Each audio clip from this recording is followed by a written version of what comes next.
కోటి రతనాల వీణ నా తల్లి తెలంగాణ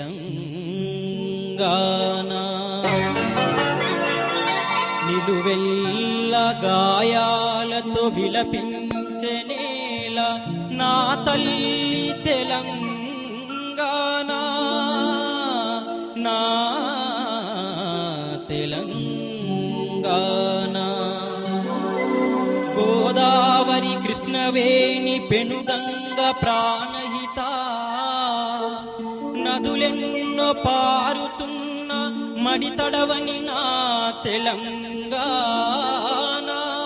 జనగణ మన అధినాయక జయ హే భారత భాగ్య విధాత పంజాబ్ సింధ్ గుజరాత్ మరాఠా ద్రావిడ ఉత్కళ వంగా వింధ్య హిమాచల యమునా గంగా ఉజ్జల జలధి तरंगा तव शुभ नामे जागे तव शुभ आशीष मागे गाहे तव जय गाथा जनगण मंगलदायक जय हे भारत भाग्य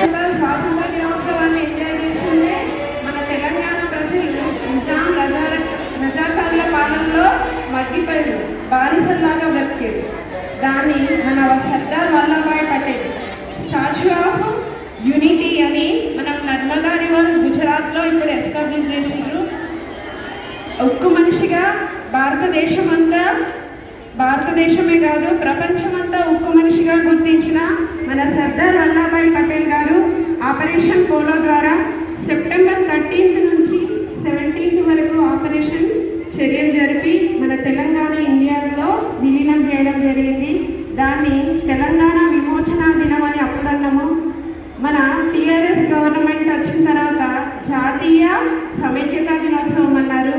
మన రేవంత్ అన్న వచ్చినాక కాంగ్రెస్ పాలనలో ప్రజాపాలన దినోత్సవంగా సెలబ్రేట్ చేసుకుంటున్నాం. ఏ పేరు పెట్టినా మన తెలంగాణకి నిజమైన స్వాతంత్రం వచ్చిన రోజు మాత్రం సెప్టెంబర్ 17 ఈ రోజునే మనము గర్వంగా చెప్పుకోవాల్సిన రోజు. మనము ఒక విషయం ఏదైనా జరిగినప్పుడు ఒక లాభం ఉంటుంది, నష్టం ఉంటుంది. ఈ ఆపరేషన్ పోలో ద్వారా మనము ఇండియాలో విలీనమైన మాట నిజమే. అదే సేమ్ టైంలో ప్రపంచంలోనే ధనవంతులైన రాజ్యంగా ఉన్న మన తెలంగాణ హైదరాబాద్ స్టేట్ విలీనం తర్వాత పేద రాజ్యంగా మారిన దుర్ఘటన కూడా ఉంది. ఒక విషయంలో విజయం సాధిస్తే ఒక విషయంలో వెనుకబడిపోయినాం. దానికి మళ్ళీ మన తెలంగాణ ఇండియాలోనే కాదు వరల్డ్లోనే మంచి ప్లేస్ రావాలి అంటే మనమంతా డిజిటల్ ఎడ్యుకేషన్ వైపు మళ్ళాలి. అందరూ టెక్నాలజీని మంచిగా యూజ్ చేసుకోవాలని కోరుకుంటున్నాను. థ్యాంక్ యూ అండి. జై తెలంగాణ, జై తెలంగాణ, జై తెలంగాణ.